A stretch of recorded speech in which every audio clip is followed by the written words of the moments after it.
خلق الإنسان علمه البيان. نحمده ونصلي على رسوله الكريم، اما بعد، فاعوذ بالله من الشيطان الرجيم. بسم الله الرحمن الرحيم. رب اشرح لي صدري ويسر لي امري واحلل عقدة من لساني يفقهوا قولي. ترجمہ: وا اور از جب، اخذنا لیا ہم نے، میثاقکم پختہ عہد تم سے، ورفعنا اور بلند کیا ہم نے، فوقکم تمہارے اوپر، الطور کوہ طور، خذو لے لو، ما جو، آتیناکم دیا ہم نے تم کو، بقوتن ساتھ مضبوطی کے، واسمعوا اور سنو، قالوا انہوں نے کہا، سمعنا سنا ہم نے، وعصینا اور نافرمانی کی ہم نے، واشربوا اور وہ پلائے گئے، فی قلوبہم اپنے دلوں میں، العجل بچھڑے کو، بکفرہم بوجہ اپنے کفر کے، قل کہہ دیجئے، بئس ما کتنا برا ہے، یأمرکم حکم دیتا ہے تم کو، بہی اس کا، ایمانکم ایمان تمہارا، ان کنتم اگر ہو تم، مؤمنین ایمان لانے والے، قل کہہ دیجئے، ان اگر، کانت ہے، لکم تمہارے لیے، الدار الآخرۃ آخرت کا گھر، عند اللہ اللہ کے نزدیک، اللہ کے پاس، خالصتاً خالصتاً، من دون الناس لوگوں کے علاوہ،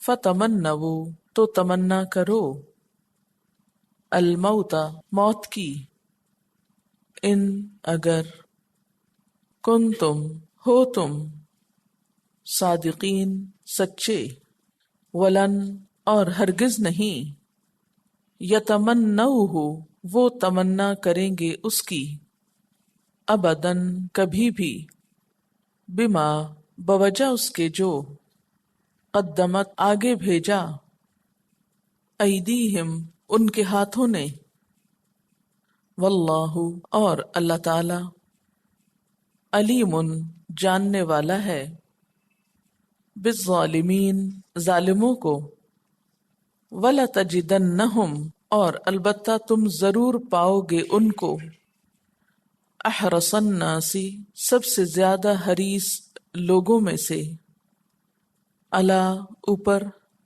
حیاتن زندگی کے، و اور، من الذین ان لوگوں سے، اشرکو جنہوں نے شرک کیا، یودو چاہتا ہے، احدہم ان میں سے ایک، لو کاش، یعمر وہ عمر دیا جائے، الف ہزار، سنتن سال، وما حالانکہ نہیں، ہوا وہ، بمزحزحہ بچانے والی اس کو، من العذاب عذاب سے، ان کہ، یعمر وہ عمر دیا جائے، واللہ اور اللہ، بصیر دیکھنے والا ہے، بما ساتھ اس کے جو، یعملون وہ عمل کرتے ہیں،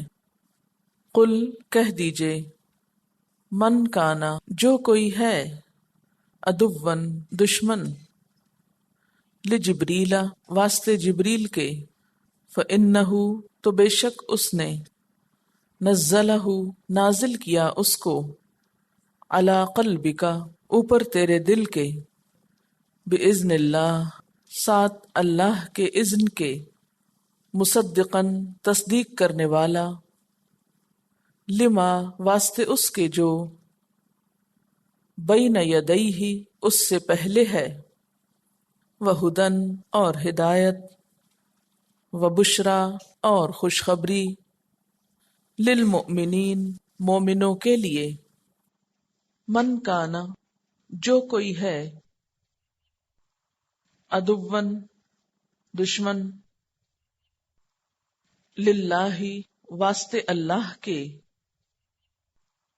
وملائکتہ اور اس کے فرشتوں کے، ورسلہ اور اس کے رسولوں کے، وجبریل اور جبریل علیہ السلام کے، ومیکال اور میکائیل علیہ السلام کے، فإن اللہ تو بے شک اللہ تعالی، عدو دشمن ہے، للکافرین کافروں کے لیے۔ الفاظ کی وضاحت۔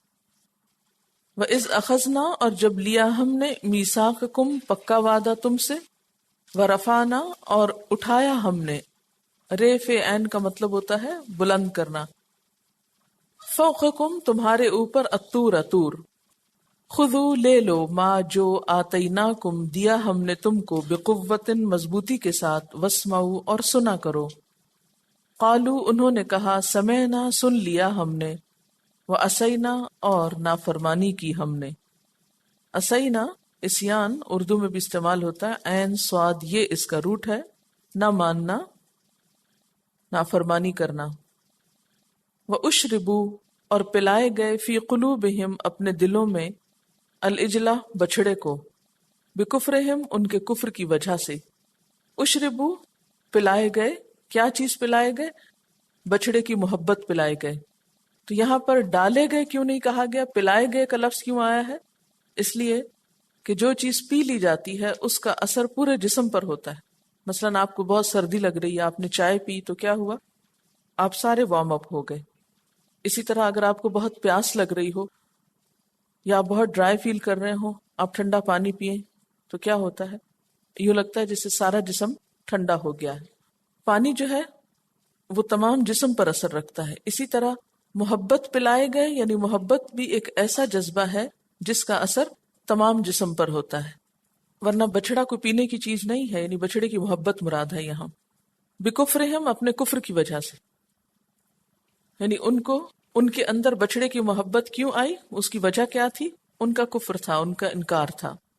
قل کہہ دیجئے، بئس ما کتنا برا، یا امرکم حکم دیتا ہے تم کو، بھی اس کا یا جس چیز کا، ایمانکم تمہارا ایمان، ان کنتم مؤمنین اگر تم مومن ہو۔ قل کہہ دیجئے، ان کانت اگر ہے، لکم تمہارے لیے، الدار الآخرہ آخرت کا گھر، عند اللہ اللہ کے پاس، خالصتاً اردو میں استعمال ہوتا ہے خالص، ہر آمیزش سے پاک، من دون الناس لوگوں کے سوا، لوگوں کے علاوہ، فتمنوا تمنا اردو میں بھی استعمال ہوتا ہے آرزو کے معنی میں۔ تمنا کا روٹ ہے میم نون یہ، میم نون یہ، منا۔ آپ نے سنا ہوگا بعض لوگ نام رکھتے ہیں منا، تو منا کا مطلب کیا ہوتا ہے؟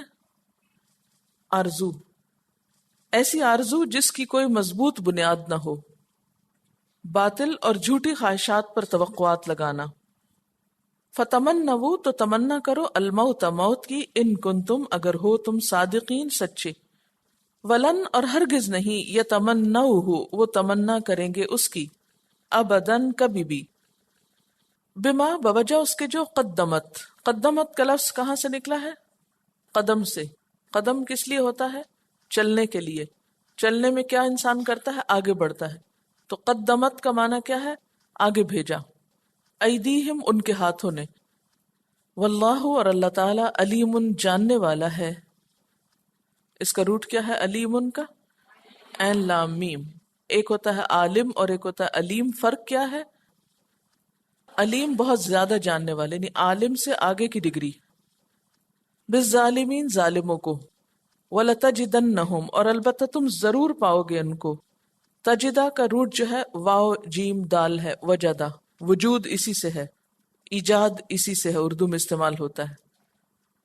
احرس الناس، لوگوں میں سب سے بڑھ کر حریص، احرس، اس کا روٹ کیا نظر آ رہا ہے آپ کو؟ ہے رے صاد، حرص، اردو میں بھی استعمال ہوتا ہے۔ احرس جو ہے یہ افعال کے وزن پر ہے، اس کا معنی ہوتا ہے سب سے زیادہ حریص، سپرلیٹو ڈگری ہے، جیسے اکبر سب سے بڑا، افضل سب سے بہتر، اصغر سب سے چھوٹا، اکثر سب سے زیادہ، اکرم سب سے عزت والا، اسلم سب سے زیادہ سلامت، ابتر سب سے ردی۔ یہ اب لفظ استعمال کرتے نا آپ، یہ مثالیں اس لیے لائی جا رہی ہیں تاکہ آپ کا دماغ سوچنا شروع کرے، وہ الفاظ جو آپ بولتے ہیں ان کو تھوڑا سوچ سمجھ کے بولنا شروع کریں۔ اب تک عموماً ہم کیا بول دیتے ہیں؟ جو سنا ہوتا ہے، سنی سنائی، مطلب بھی نہیں بعض اوقات پتا ہوتا۔ جی، تو احرس کیا ہے؟ سب سے زیادہ حرص والے، سب سے زیادہ لالچی، الناس لوگوں میں سے، علی حیاتن زندگی پر، یعنی زندگی کے معاملے میں بہت لالچی، ومن الذین اور ان لوگوں سے بھی بڑھ کر، اشرکو جنہوں نے شرک کیا، یودو چاہتا ہے، یودو کا روٹ ہے واو دال دال، ود، ود عربی میں محبت کو کہتے ہیں، کسی چیز کی شدید خواہش کرنا، کسی چیز کی شدید آرزو کرنا۔ یودو شدید آرزو رکھتا ہے، احدہم ان میں سے ایک، یعنی ان میں سے ایک بہت شدید چاہتا ہے، کیا؟ لو کاش یعمر، عمر دیا جائے۔ اب یعمر ایسے لگتا ہے جیسے کوئی بہت ہی مشکل لفظ ہے، لیکن اگر اس پہ غور کریں تو ایک کیا نظر آ رہا ہے؟ این میم رے، عمر۔ عمر کس کو کہتے ہیں؟ زندگی کو، عام اردو میں استعمال ہوتا ہے۔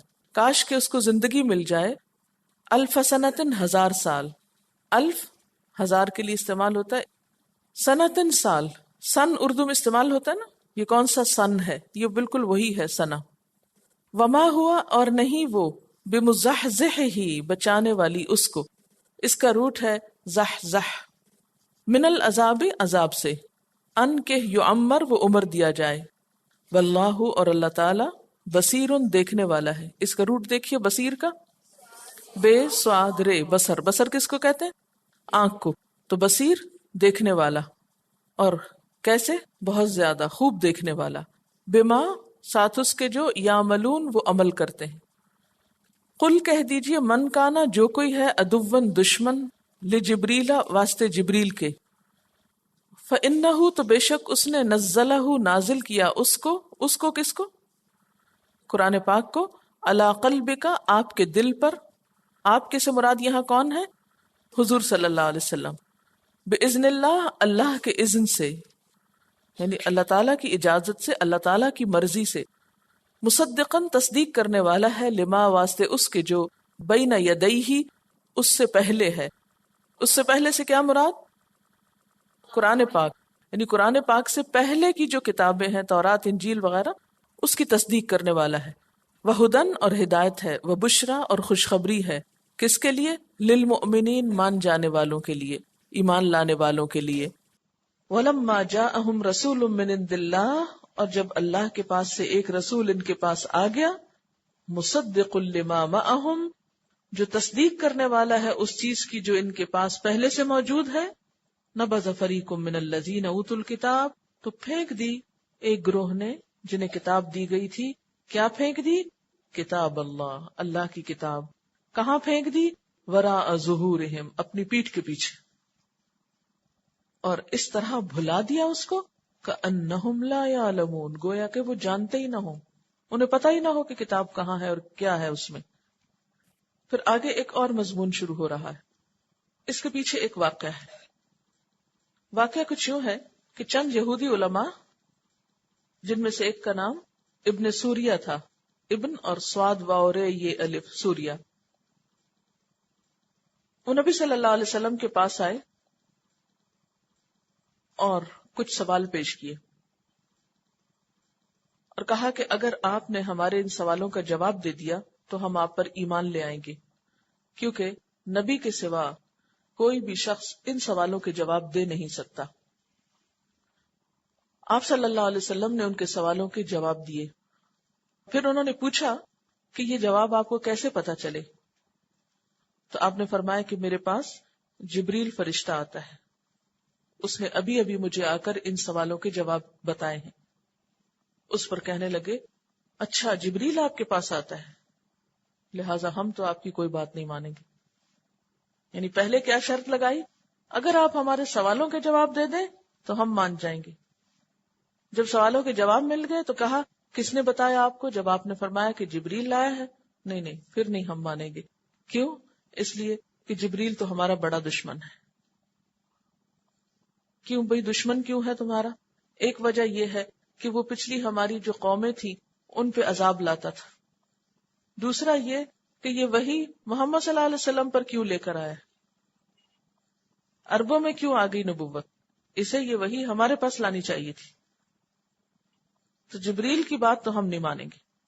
اللہ تعالیٰ فرماتے ہیں ان کی ان کٹ حجتیوں پر، قل من کان عدوا لجبریل، انہیں بتا دیجئے کہ جو بھی جبریل کا دشمن ہے، فإنہ نزلہ علی قلبک بإذن اللہ، تو اس نے تو یہ قرآن، یہ کتاب، یہ وحی آپ کے قلب مبارک پر اللہ کے اذن سے اتاری ہے۔ یہ ان کی اپنی مرضی ہے، ان کا اپنا فیصلہ نہیں۔ یعنی انہیں اعتراض تھا نا کہ آپ کے پاس کیوں وحی آ گئی؟ کہا تو اللہ کے اذن سے آئی، جبریل کا تو اس میں کوئی قصور نہیں، یہ تو اللہ تعالیٰ کا فیصلہ ہے۔ اور پھر ناراضگی کس بات کی ہے؟ جو کتاب یا جو بات وہ لایا ہے، دیکھو تو وہ ہے کیا؟ مصدقا لما بین یدیہ، وہ تمہاری کتابوں کی تصدیق کرنے والی ہے۔ تو جو کتاب تمہاری تصدیق کر رہی ہے، جو کتاب تمہاری معلومات کو ویریفائی کر رہی ہے، تمہیں آخر اس سے دشمنی کا کیا شوق ہے؟ کیوں دشمنی رکھتے اس سے؟ مثلا آپ دیکھیں نا، ایک شخص جو آپ کو سچا کہے، آپ کی بات کو درست کہے، آپ اس سے کہیں میری تو اس سے دشمنی، تو یہ تو حماقت کی بات ہے نا، کہ جبریل کوئی ایسی چیز نہیں لائے کہ جس سے تمہاری توہین ہو رہی ہے، وہ تو ایسی چیز لائے ہیں جس سے تمہاری تصدیق ہو رہی ہے۔ مصدقا لما بین یدیہ وہدن، ہدایت والی چیز لائے ہیں، وبشرا، خوشخبری لائے ہیں، لیکن ہدایت اور بشارت اسی کے لیے ہوگی نا جو اس کو مانے گا، للمؤمنین، ایمان والوں کے لیے۔ پھر اللہ تعالیٰ فرماتے ہیں من کان عدوا للہ، جو بھی کوئی اللہ کا دشمن ہوگا، وملائکتہ، اور اس کے فرشتوں کا، ورسلہ، اور اس کے رسولوں کا، وجبریل، اور جبرائیل علیہ السلام کا، ومیکال، اور میکائیل علیہ السلام کا، وہ سب یاد رکھیں فإن اللہ عدو للکافرین، تو بے شک اللہ تعالیٰ سب کافروں کا دشمن ہے۔ اچھا، یہود یہ بھی کہتے تھے کہ میکائیل ہمارا دوست ہے، تو اللہ تعالیٰ نے کیا فرمایا؟ یہ سب میرے مقبول بندے ہیں، سارے فرشتے، سارے رسول، اور جبریل اور میکائیل۔ اگر تم ان میں سے کسی ایک سے بھی دشمنی رکھو گے تو خواہ دوسروں سے محبت بھی رکھو، تو تمہاری یہ محبت قابل قبول نہیں جب تک کہ سب کو محبت نہ دو، جب تک کہ سب کی قدر نہ کرو۔ کیونکہ ہمیں یہی سکھایا گیا نا کہ ہم سب رسولوں پر ایمان لاتے ہیں۔ آمن الرسول بما انزل الیہ من ربہ والمؤمنون کل آمن باللہ وملائکتہ وکتبہ ورسلہ۔ ایمان کے لیے شرط ہے کہ سارے انبیاء کو مانا جائے، سب فرشتوں پر ایمان لایا جائے۔ اگر ان میں سے کسی ایک سے بھی دشمنی رکھی، کسی ایک سے بھی عداوت رکھی، تو باقیوں کو ماننا بھی بیکار ہو جائے گا۔ فإن اللہ عدو للکافرین، ان میں سے کسی ایک کو نہ ماننا کفر ہے، اور ایسے کافروں کا دشمن پھر اللہ ہے۔ اس سے بہت اہم نقطہ پتہ چل رہا ہے، وہ کیا؟ کہ اللہ کے کسی محبوب بندے سے، اللہ کے کسی پیارے بندے سے نفرت رکھنا، عداوت رکھنا، دشمنی رکھنا انسان کے اعمال کو برباد کر دیتا ہے۔ ایک حدیث میں آتا ہے من عادى لي وليا فقد بارزني بالحرب، جس نے میرے کسی دوست سے دشمنی رکھی اس نے میرے خلاف اعلان جنگ کیا۔ تو اس سے ایک بات پتہ چلتی ہے کہ اولیاء اللہ سے محبت اور ان کی تعظیم اور عزت بہت ضروری ہے. اللہ والوں سے محبت اور ان کی عزت بہت ضروری ہے. اگر کوئی شخص اولیاء اللہ سے دشمنی رکھے یا اللہ کے ولیوں سے عداوت رکھے، ایسے شخص کے اعمال برباد ہو جاتے ہیں. ایسے شخص سے اللہ تعالیٰ دشمنی رکھتے ہیں، ایسے شخص کو اللہ تعالیٰ ناپسند کرتے ہیں. کسی نے لکھا ہے کہ اولیاء اللہ کون ہیں؟ اولیاء اللہ کا مطلب ہوتا ہے اللہ کے دوست. اللہ کے دوست بننے کے لیے کیا کوئی خاص شکل بنانا ضروری ہوتا ہے؟ کوئی خاص لباس پہننا ضروری ہوتا ہے؟ کوئی خاص قسم کا کھانا کھانا ضروری ہوتا ہے؟ کسی خاص قسم کے مقام اور مکان میں رہنا ضروری ہوتا ہے؟ کوئی خاص قسم کی حرکات کرنا ضروری ہوتی ہیں؟ پھر کیا کرنا ہوتا ہے اللہ کا دوست بننے کے لیے؟ دوست کون ہوتا ہے کسی کا؟ دوستی کی کیا علامت ہوتی؟ جب آپ کسی کو اپنا دوست کہتے ہیں تو سب سے پہلے چیز یہ ہوتی ہے کہ آپ کے دل میں اس کی یاد ہوتی، آپ اس کو یاد کرتے ہیں نا. پھر زبان سے اس کا نام لیتے ہیں نا. پھر اس کی پسند کے کام کرتے ہیں.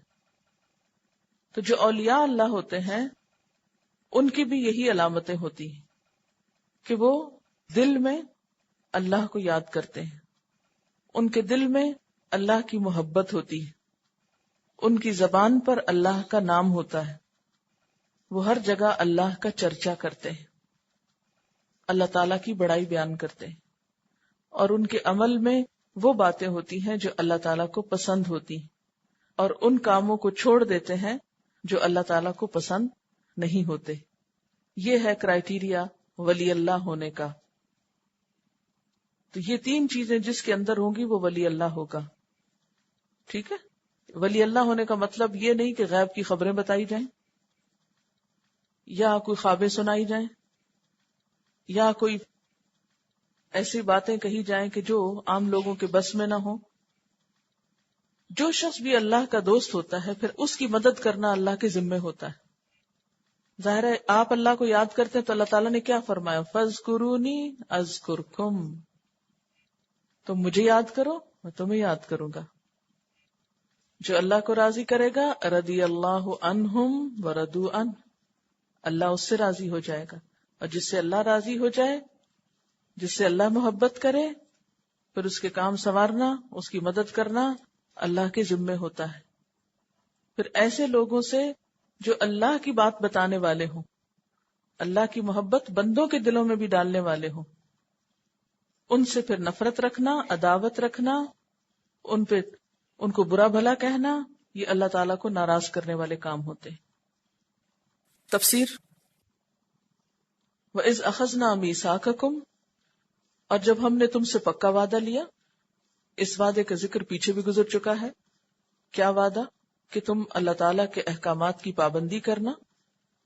اور یہ وعدہ کیسے لیا گیا تھا؟ وَرَفَعْنَا فَوْقَكُمُ الطُّورَ، ہم نے تم پر کوہ طور کو بلند کیا تھا.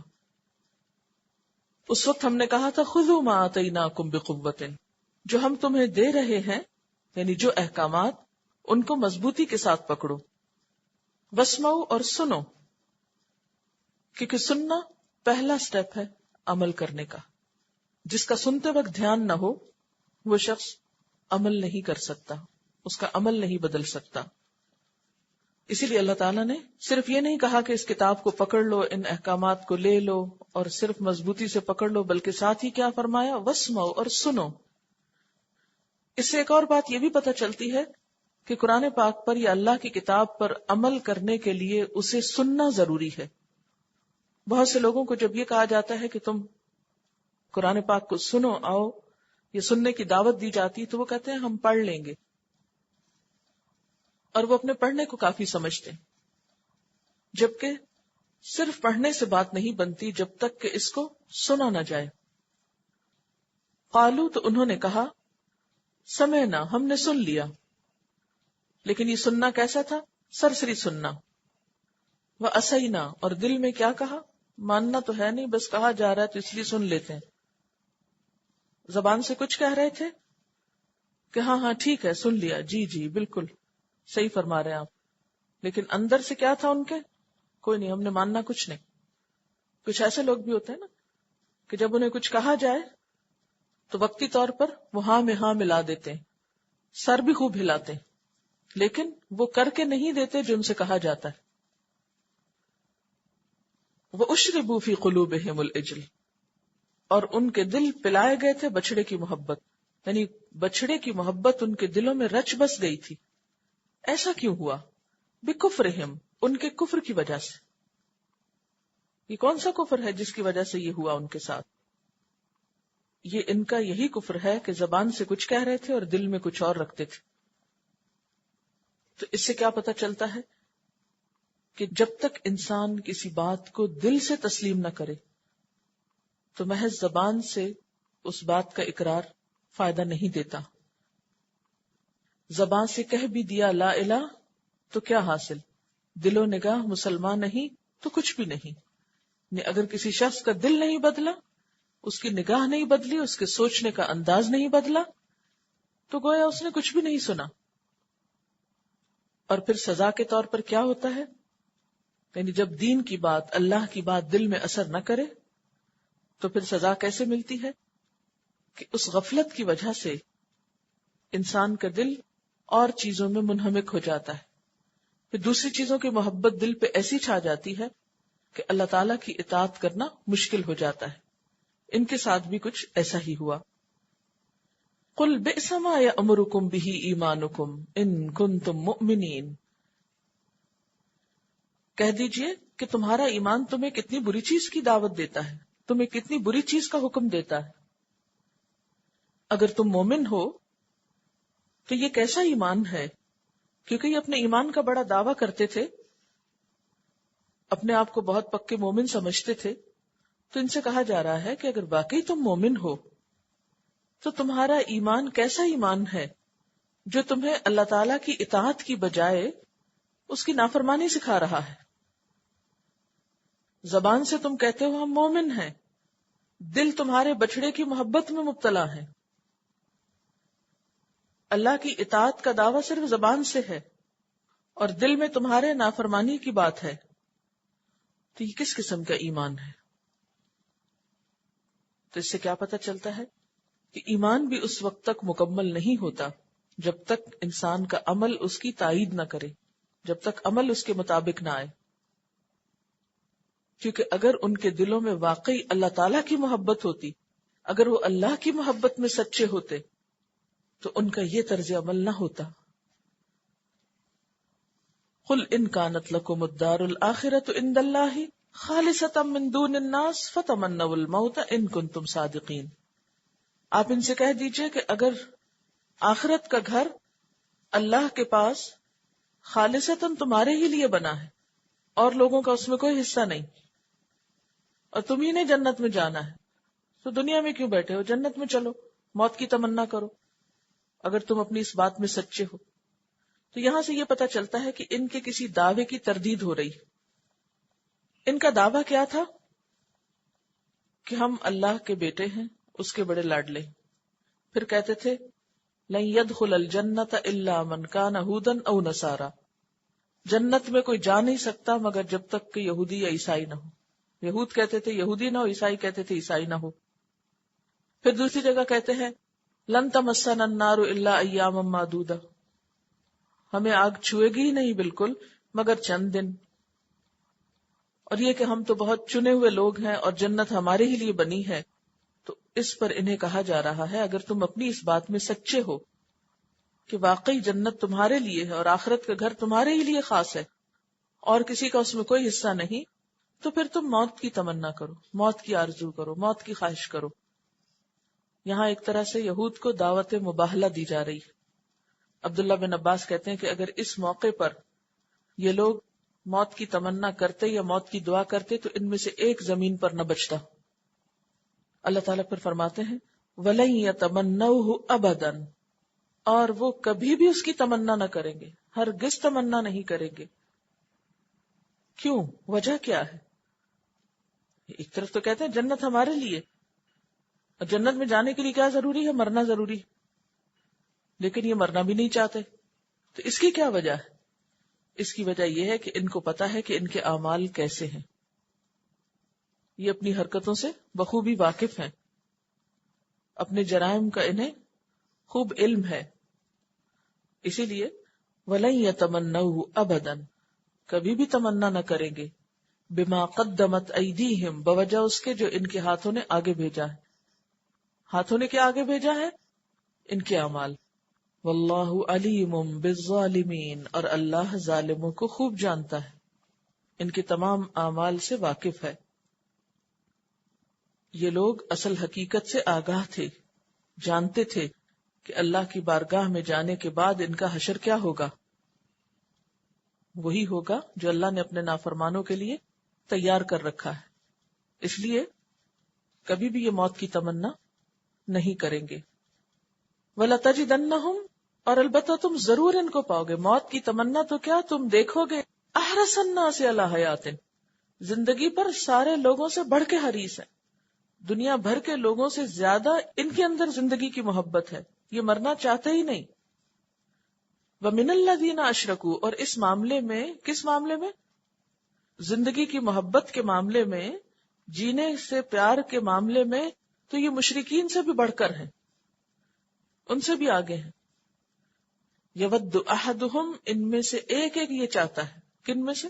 یہود میں سے. کیا چاہتا ہے؟ لو یعمر الف سنہ، کاش عمر دیا جائے 1000 سال. ان میں سے تو ایک ایک کی تمنا یہ ہے کہ 1000 سال جیے. اللہ تعالیٰ فرماتے ہیں زندگی کا کیا فائدہ؟ وما هو بمزحزحه من العذاب ان يعمر،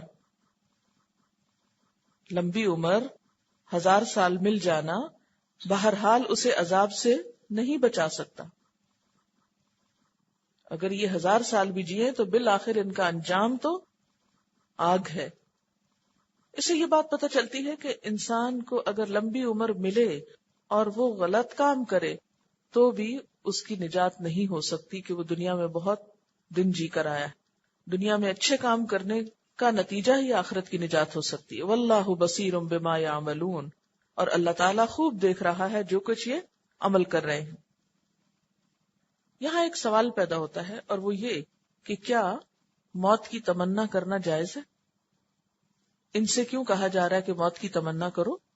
اور کیا ہم سب کو موت کی تمنا کرنے کی اجازت ہے؟ نہیں، اس سے منع کیا گیا ہے کہ موت کی تمنا نہ کرو، کیونکہ زندگی کی نعمت صرف ایک ہی دفعہ انسان کو ملتی ہے اور یہ بہت قیمتی وقت ہے. اس میں ہمیں ایسے کام کرنے ہیں کہ جس سے ہماری ہمیشہ کی زندگی سنور جائے. ایک ایک دن اور ایک ایک گھنٹہ بہت قیمتی ہے، اسے بیکار بے مقصد فضول چیزوں میں گنوانا نہیں چاہیے. اور اگر زندگی میں کوئی پریشانیاں یا تکلیفیں یا مصیبتیں آئیں تو موت نہیں مانگنی چاہیے. ہاں، موت کا ذکر کرنا درست ہے، جسے نبی صلی اللہ علیہ وسلم نے فرمایا اکثروا ذکر ہازم اللذات، لذتوں کو توڑنے والی چیز موت، اس کا ذکر کثرت سے کیا کرو. ہاں، صرف ایک صورت میں موت کی تمنا جائز ہے، جب انسان کے ایمان جانے کا اندیشہ ہو، یعنی جب ایسے حالات ہو کہ ایمان ہی جانے کو ہو تو پھر اور بات ہے، ورنہ عام حالات میں نہیں. یعنی ایک شخص جو زندگی سے بہت مایوس ہو جائے اور اس کے ایمان کا اندیشہ ہو اور اس کی بہت پریشان کن صورتحال ہو تو اس وقت وہ دعا مانگ سکتا ہے اللہم احینی ما کانت الحیات خیرا لی وتوفنی اذا کانت الوفات خیرا لی. اللہ مجھ کو زندہ رکھ جب تک کہ زندگی میرے حق میں بہتر ہے، اور مجھے موت دے جب موت میرے حق میں بہتر ہو. یعنی صرف اس صورت میں دعا جائز ہے جب زندگی سے بڑھ کر موت میں فائدہ ہو، ادروائز زندگی اللہ کی نعمت ہے، اسے ختم کرنے کے بارے میں نہیں سوچنا چاہیے. جب موت کی تمنا کی اجازت نہیں تو خود کو مارنے کی اجازت کہاں سے ہو سکتی؟ اسی لیے خودکشی کو حرام قرار دیا گیا. یہ زندگی ہماری نہیں ہے، یہ اللہ کی امانت ہے ہمارے پاس اچھے کاموں میں استعمال کرنے کے لیے. تو بہرحال یہاں یہود کے طرز عمل پہ تبصرہ ہے کہ ان کے اندر اللہ کی نافرمانی ہے، کفر ہے، شرک ہے اور زندگی کی محبت ہے، اور آخرت کے بارے میں ان کے عقائد جو ہیں وہ درست نہیں ہیں. پھر آگے ایک اور مضمون شروع ہو رہا ہے. اس کے پیچھے ایک واقعہ ہے. واقعہ کچھ یوں ہے کہ چند یہودی علماء جن میں سے ایک کا نام ابن سوریہ تھا، ابن اور سواد واورے یہ الف سوریہ. وہ نبی صلی اللہ علیہ وسلم کے پاس آئے اور کچھ سوال پیش کیے اور کہا کہ اگر آپ نے ہمارے ان سوالوں کا جواب دے دیا تو ہم آپ پر ایمان لے آئیں گے، کیونکہ نبی کے سوا کوئی بھی شخص ان سوالوں کے جواب دے نہیں سکتا. آپ صلی اللہ علیہ وسلم نے ان کے سوالوں کے جواب دیے. پھر انہوں نے پوچھا کہ یہ جواب آپ کو کیسے پتا چلے؟ تو آپ نے فرمایا کہ میرے پاس جبریل فرشتہ آتا ہے، اس نے ابھی ابھی مجھے آ کر ان سوالوں کے جواب بتائے ہیں. اس پر کہنے لگے اچھا جبریل آپ کے پاس آتا ہے، لہٰذا ہم تو آپ کی کوئی بات نہیں مانیں گے. یعنی پہلے کیا شرط لگائی؟ اگر آپ ہمارے سوالوں کے جواب دے دیں تو ہم مان جائیں گے. جب سوالوں کے جواب مل گئے تو کہا کس نے بتایا آپ کو؟ جب آپ نے فرمایا کہ جبریل لایا ہے، نہیں پھر نہیں ہم مانیں گے. کیوں؟ اس لیے کہ جبریل تو ہمارا بڑا دشمن ہے. کیوں بھئی دشمن کیوں ہے تمہارا؟ ایک وجہ یہ ہے کہ وہ پچھلی ہماری جو قومیں تھی ان پہ عذاب لاتا تھا. دوسرا یہ کہ یہ وحی محمد صلی اللہ علیہ وسلم پر کیوں لے کر آیا؟ عربوں میں کیوں آ گئی نبوت؟ اسے یہ وحی ہمارے پاس لانی چاہیے تھی. تو جبریل کی بات تو ہم نہیں مانیں گے. اللہ تعالیٰ فرماتے ہیں ان کی ان کٹ حجتیوں پر قل من کان عدوا لجبریل، انہیں بتا دیجئے کہ جو بھی جبریل کا دشمن ہے فَإِنَّهُ نَزَّلَهُ عَلَى قَلْبِكَ بِإِذْنِ اللَّهِ، تو اس نے تو یہ قرآن، یہ کتاب، یہ وحی آپ کے قلب مبارک پر اللہ کے اذن سے اتاری ہے. یہ ان کی اپنی مرضی ہے، ان کا اپنا فیصلہ نہیں. یعنی انہیں اعتراض تھا نا کہ آپ کے پاس کیوں وحی آ گئی؟ کہا یہ تو اللہ کے اذن سے آئی، جبریل کا تو اس میں کوئی قصور نہیں، یہ تو اللہ تعالیٰ کا فیصلہ ہے. اور پھر ناراضگی کس بات کی ہے؟ جو کتاب یا جو بات وہ لایا ہے دیکھو تو وہ ہے کیا؟ مصدقا لما بین یدیہ، وہ تمہاری کتابوں کی تصدیق کرنے والی ہے. تو جو کتاب تمہاری تصدیق کر رہی ہے، جو کتاب تمہاری معلومات کو ویریفائی کر رہی ہے، تمہیں آخر اس سے دشمنی کا کیا شوق ہے؟ کیوں دشمنی رکھتے اس سے؟ مثلا آپ دیکھیں نا، ایک شخص جو آپ کو سچا کہے، آپ کی بات کو درست کہے، آپ اس سے کہیں میری تو اس سے دشمنی، تو یہ تو حماقت کی بات ہے نا. کہ جبریل کوئی ایسی چیز نہیں لائے کہ جس سے تمہاری توہین ہو رہی ہے، وہ تو ایسی چیز لائے ہیں جس سے تمہاری تصدیق ہو رہی ہے. مصدقا لما بین یدیہ وہدن، ہدایت والی چیز لائے ہیں، وبشرا، خوشخبری لائے ہیں. لیکن ہدایت اور بشارت اسی کے لیے ہوگی نا جو اس کو مانے گا، للمؤمنین، ایمان والوں کے لیے. وآخر دعوانا ان الحمد للہ رب العالمین. سبحانک اللہم وبحمدک اشہد ان لا الہ الا انت استغفرک واتوب الیک. والسلام علیکم ورحمۃ اللہ وبرکاتہ.